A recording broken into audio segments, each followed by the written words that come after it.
રૂપાયતન આશ્રમ શ્રમશાળા પ્રવેશ ઉત્સવમાં આપનું સ્વાગત છે।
આનંદમય કાર્યક્રમમાં ઉપસ્થિત દ્રષ્ટિપ્રિય આચાર્ય શ્રી સ્ટાફગણ તેમજ નાના ભૂલકાઓ આપ સૌનું હાર્દિક સ્વાગત, અભિવાદન।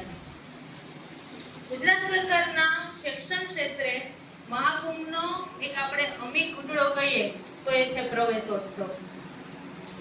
પોતાની જિંદગીમાં શિક્ષણ ક્ષેત્રે પ્રથમ પગલું ભરનાર બાળકો એનો અનેરો અવસર કહીએ તો એ પણ શું છે? પ્રવેશોત્સવ છે। તો આજે આપણે બધા સાથે મળી અને આ પ્રવેશોત્સવના કાર્યક્રમને ઉજવણી કરીશું।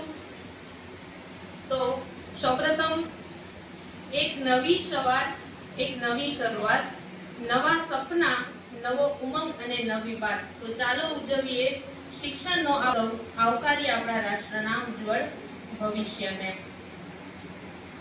હાથ પાડીને ખુદની દે છે ઉજ્જવળ પ્રકાશ, ધન્ય ધન્ય એ દીપને દિવ્ય જીવનમાં વાસ। તો મંચસ્થ મહેમાનોને વિનંતી કરું કે તેઓ દીપ પ્રાગટ્ય કરી અને કાર્યક્રમને ખુલ્લો મૂકે।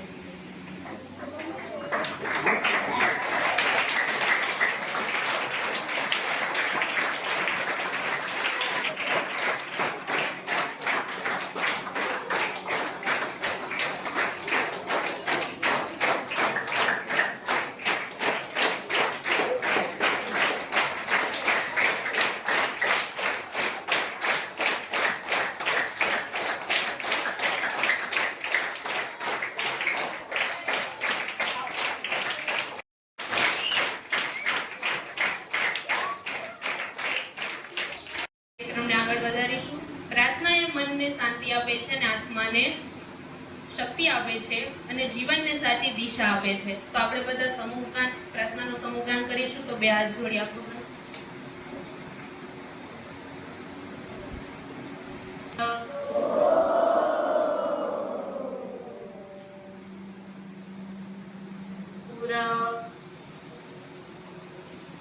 રેચક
જીવન થોડું રહ્યું જરા ચેતીને ભક્તિનું ગાતું વયો કંઈક ડરતો પ્રભુજીના જમાન ગયો એ થોડા દિવસના મહેમાન જીવન થોડું રહ્યું તમે ભાવે પછી લો ભગવાન જીવન થોડું રહ્યું બધા આળસમાંથી નામ વીતી જશે પછી ઓચિંતું યામનું બેડું રહેશે નહીં ચાલે તમારું તોફાન જીવન થોડું રહ્યું તમે ભાવે પછી લો ભગવાન જીવન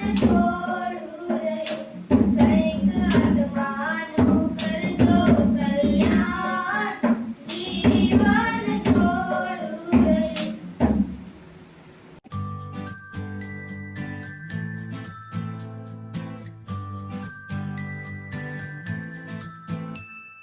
ચાલો ચાલો શાળાએ જઈએ જ્ઞાનનો દીપ પ્રગટાવી લઈએ હસતા રમતા ભણવા જઈએ સપનાને સાચા કરવા જઈએ સપનાને સાચા કરવા જઈએ નાની નાની આંગળી પકડી મા બાપ સાથે શાળે આવીએ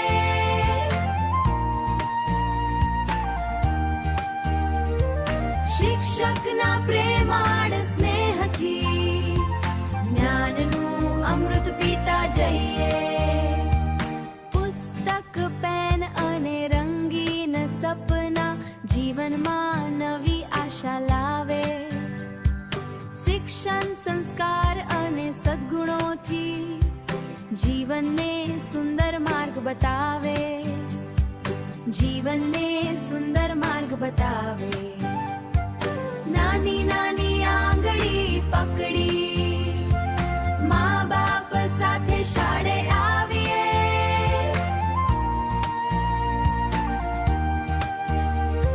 શિક્ષકના પ્રેમાળ સ્નેહથી જ્ઞાનનું અમૃત પીતા જઈએ વૃક્ષો પ્રકૃતિ ખેલ અને કળા શાળામાં સૌ સાથે શીખીએ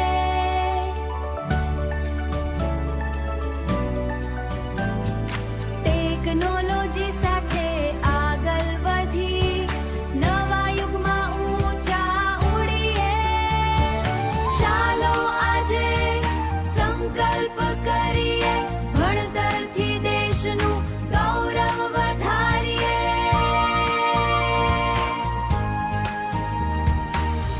પ્રવેશોત્સવનો પાવન અવસર હસતા હસોતા સૌ ઉજવીએ જ્ઞાનનો દીપ પ્રગટાવી લઈએ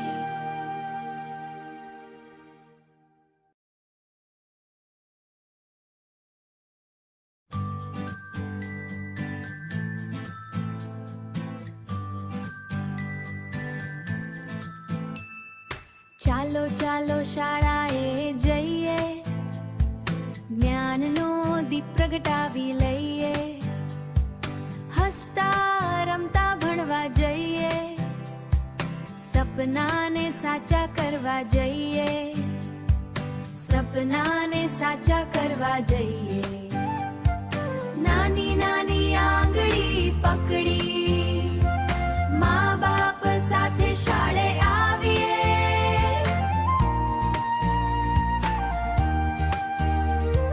શિક્ષકના પ્રેમાળ સ્નેહથી જ્ઞાનનું અમૃત પીતા જઈએ પુસ્તક પેન અને રંગીન સપના જીવનમાં નવી આશા લાવે શિક્ષણ સંસ્કાર અને સદ્ગુણોથી જીવનને સુંદર માર્ગ બતાવે જીવનને સુંદર માર્ગ બતાવે નાની નાની આંગળી પકડી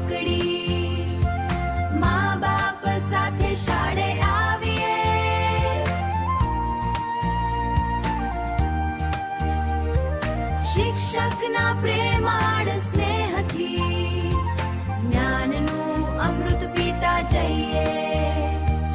વૃક્ષો, પ્રકૃતિ, ખેલ અને કળા શાળામાં સૌ સાથે શીખીએ.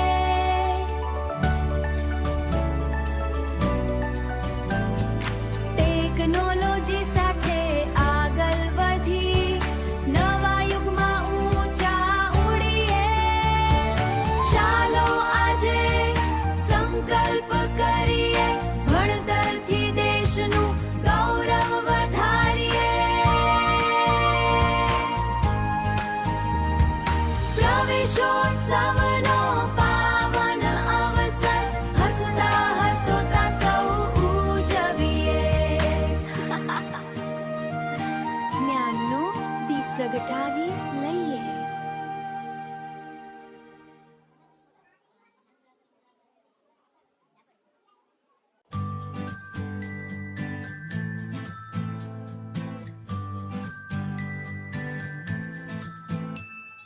ચાલો ચાલો શાળાએ જઈએ, જ્ઞાનનો દીપ પ્રગટાવી લઈએ. હસતા રમતા ભણવા જઈએ, સપનાને સાચા કરવા જઈએ. સપનાને સાચા કરવા જઈએ. નાની નાની આંગળી પકડી મા બાપ સાથે શાળે આવીએ.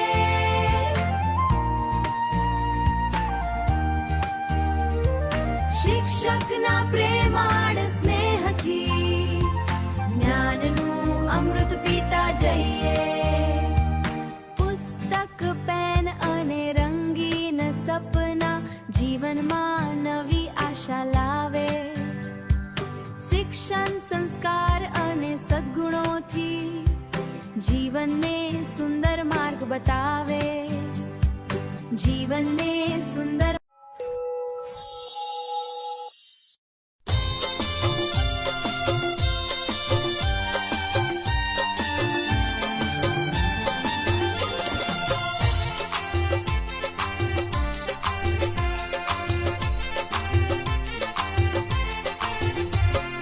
ભણવા જાશું ભાઈ, અમે ભણવા જાશું ભાઈ. ભણવા જાશું ભાઈ, અમે ભણવા જાશું ભાઈ. ભલે ઠંડી પડે કે પડે તાપ રે, ભલે મેહુલો વરસે મુશળધાર રે, અમે ભણવા જાશું ભાઈ. ભણવા જાશું ભાઈ, અમે ભણવા જાશું ભાઈ.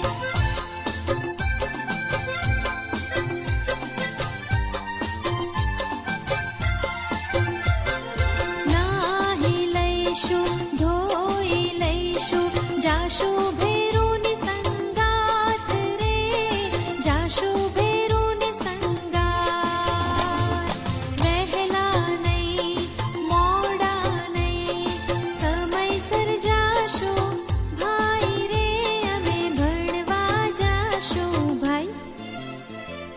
ભણવા જાશું ભાઈ, અમે ભણવા જાશું ભાઈ.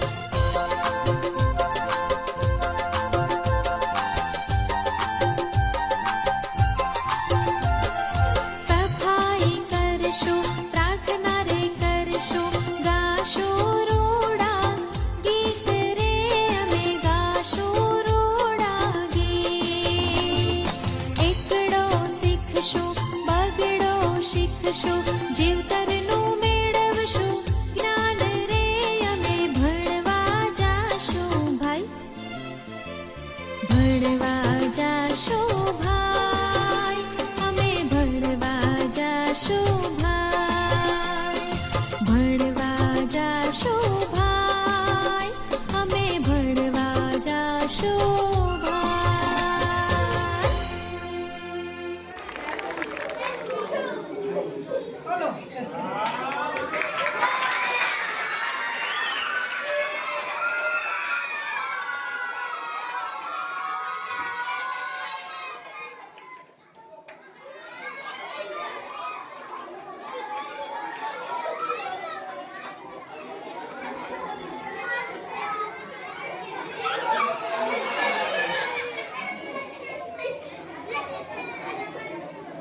તો મારી સાથે પધારેલા ટ્રસ્ટી શ્રી શશીનભાઈ, આચાર્ય બેન શ્રી મીનાબેન, વરિષ્ઠ શિક્ષકો અને આ સમગ્ર વાતાવરણને જીવંત રાખતા આપ સૌ બાળકો, આજે પ્રવેશોત્સવ છે પણ સૌથી અઘરું અહીંયા બોલવાનું છે મારા માટે.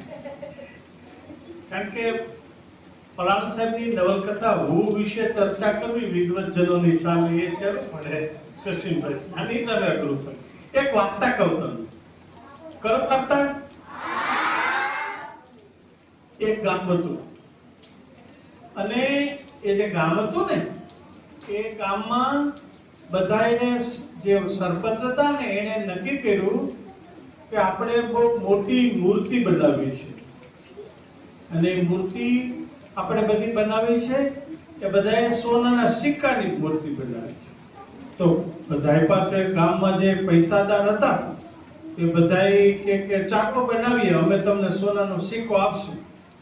એટલે બધાએ કે આપણે બધા લેવા નીકળશું અને પછી એમાંથી આપણે મૂર્તિ બનાવશું. પછી સરપંચ ને બે ચાર જણા છે ને એને સરસ મજાનો રથ લીધો અને રથ લઈ અને ગામમાં નીકળ્યા ને દરેક ઘેરે આમ શેરીમાં ઉભા રહી. પછી જેને સોનાનો સિક્કો આપવો હોય એ બહાર આવી અને એને સોનાનો સિક્કો આપે. એવી રીતે સિક્કા ભેગા કરતા. તો બરાબર એક શેરીમાં જે છેડે છે ને એક ગરીબ કુટુંબ રહેતું હતું. એનો છોકરો તો તમારા જેવડો. એની મમ્મી પાસે એને કે, મમ્મી આ જે મૂર્તિ બને છે ને એમાં મારે સોનાનો સિક્કો આપવો છે.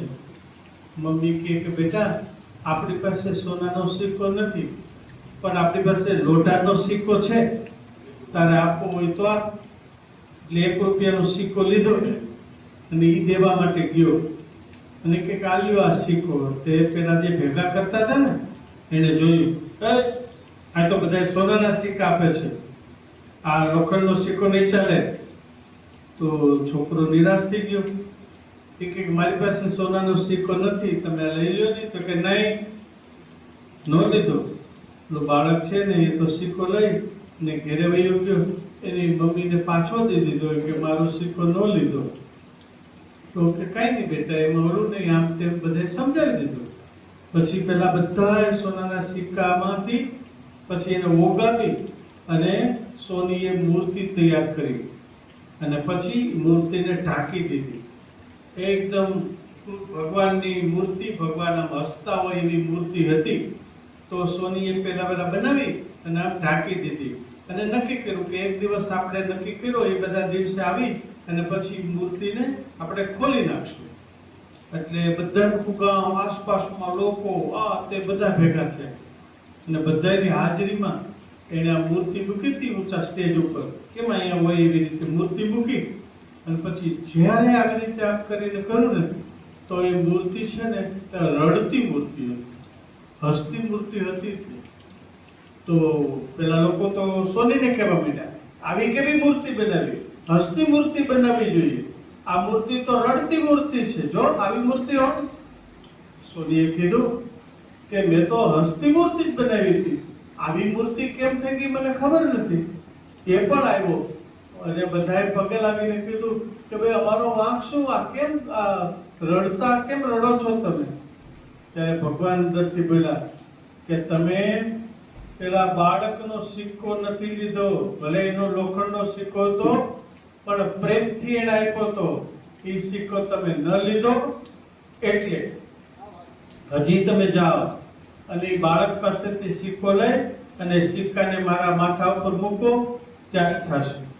પછી સરપંચ ને બધા ભેગા થયા હતા ને એ બધા વાળા બાળક પાસે ગયા. બાળક તો બિચારો નિરાશ થઈને રોજ રડતો હતો. એની પાસે ગયા કે ઓલો સિક્કો ક્યાં છે? તે કદાચ સિક્કો આપવો છે? તો કે હા, લાવ. તો બધા ગયા તો ઓલા બાળકને લઈ ગયા, હાથમાં સિક્કો લઈ અને બાળક આવ્યો. એ કે તું જ તારી હાથે મૂક. પછી એને ભગવાન ઉપર આમ સિક્કો મૂક્યો તો ભગવાન હસવા માંડ્યા. તો આવી રીતે જ્યારે બાળક તમારી લાગણી હોય તો ઈશ્વર પણ બાળકનું સાંભળતા હોય છે.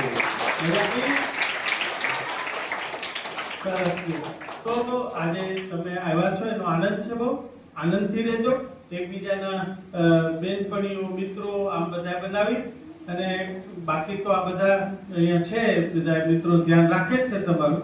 બધા ખૂબ આનંદ કરો, ભણો ઘણો હોશિયાર થાવ. આભાર. Good evening. અહીં ઉપસ્થિત ટ્રસ્ટી શ્રી રમેશભાઈ, શશીનભાઈ, મારા સ્ટાફ મિત્રો અને વાલા ભૂમિકાઓ, આજે પ્રવેશ ઉત્સવ કાર્યક્રમ એટલે કે શાળામાં જે બાળકો નવા પ્રવેશ પામે છે એને વધાવવાનો, એને આવકારવાનો અવસર છે. એટલે આપણે બધાને એને કુમકુમ તિલક કરીને અહીંયા આપણે દિલથી તમને બધાને આવકાર્યા. એટલે આખું વર્ષ તમે અહીંયા રહો અને પછી જો તમે રૂપાયતનમાંથી નીકળી જાઓ તો તમને રૂપાયતન શું છે અને રૂપાયતનમાં શું તમારો વિકાસ છે એ ખ્યાલ નહીં આવે. એટલે અમારી લાગણી અને પ્રેમ તમને એટલા માટે આપીએ કે તમે અહીંયા રહી અને તમારું ભવિષ્ય ઉજળું કરો.